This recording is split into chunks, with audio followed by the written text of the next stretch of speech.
ఈరోజు ఇక్కడ అప్పుల్లో ఉన్న వారందరికీ ఒక మంచి సలహా ఇస్తానండి. యోసేపు ఇచ్చిన సలహా ఇవ్వమంటారా? చెప్పండి, ఇవ్వమంటారా అంటే చేతులు ఎత్తండి. మీరు ఈ ఫామ్లో ట్రై చేసి చూడండి, ఎంత ఫాస్ట్గా అప్పులు తెరుతాయి చూడండి. నా జీవితంలో కూడా ఇదే ప్రిన్సిపల్ నేను వాడతాను. యోసేపు ఫరోతో అంటాడు, సమృద్ధి ఉన్న 7 సంవత్సరాలలో నీకు వచ్చిన దాంట్లో 1/3 అంటే 20% తీసిపెట్టు. నీకు వచ్చిన రాబడిలో నీకు వచ్చేది 10 రూపాయలు అవనే 20% తీసిపెట్టు. ఆ 20% నీకు పెద్దగా అనిపించకపోవచ్చు, తీసిపెట్టు, దాన్ని ముట్టుకోద్దు.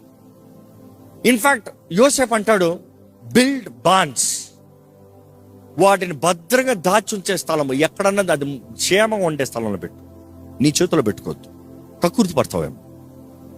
కీప్ ఇట్ సేఫ్, అది భద్రంగా పెట్టు.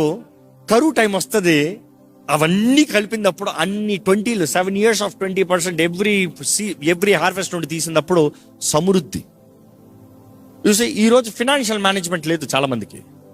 డబ్బులు నిమిషాలు అయిపోవాలి. 1వ తారీఖు ఇంకో కరెక్ట్గా 1వ తారీఖు పడతాయంట అందరికి.